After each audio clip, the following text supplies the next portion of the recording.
नमस्कार, मैं हूँ राज। राग म्यूजिक के एफएम स्टूडियो में आप सभी का स्वागत है। हम हाजिर हैं कार्यक्रम लेकर भोजपुरिया गुदगुदी, जिसमें हम आप सभी श्रोताओं को सुनाएंगे राग म्यूजिक और ओम प्रकाश सिंह द्वारा प्रस्तुत एक शानदार एल्बम के गाने।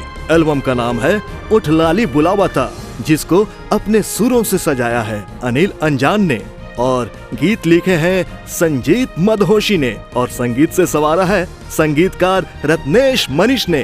तो लीजिए, राग म्यूजिक द्वारा प्रस्तुत है एक धमाकेदार एल्बम उठ लाली बुलावता।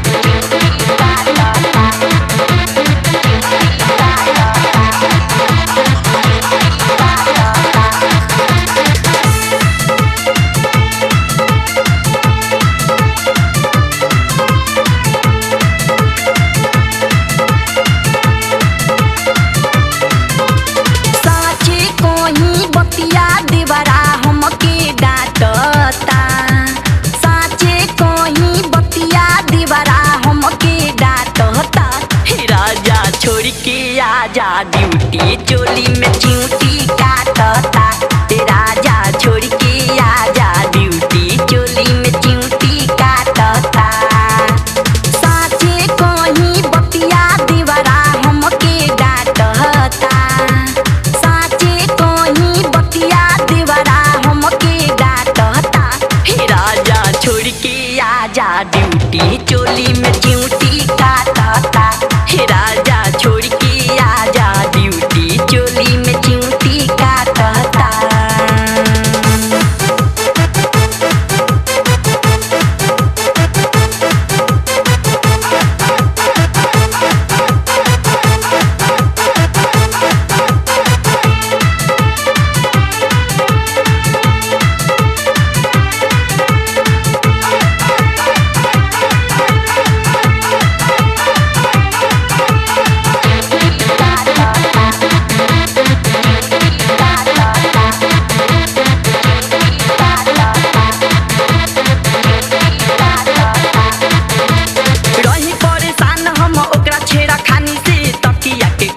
बनौले बा जवानी के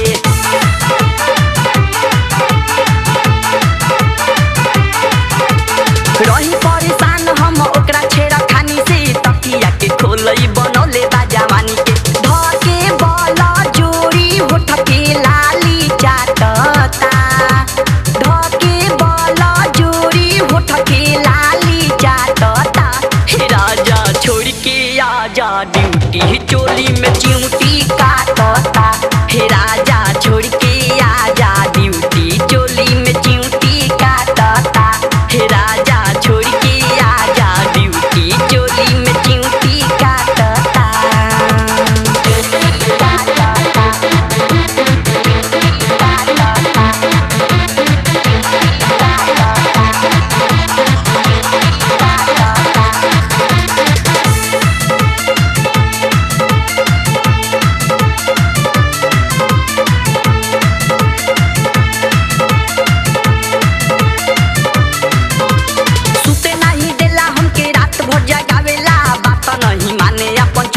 चलावेला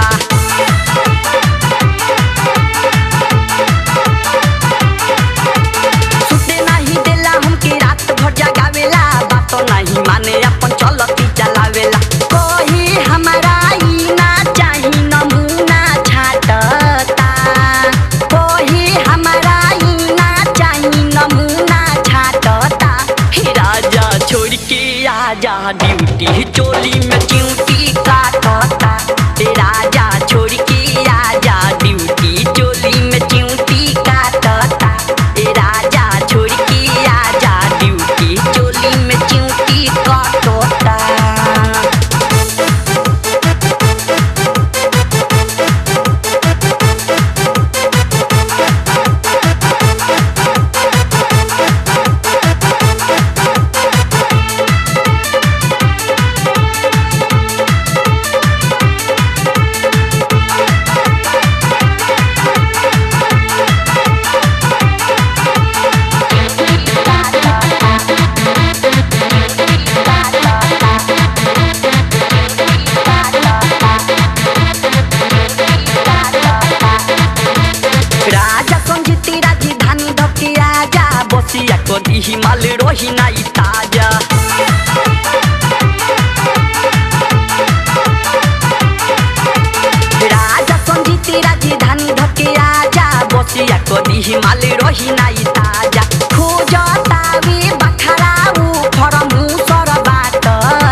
आजा ड्यूटी चोली में ड्यूटी काटता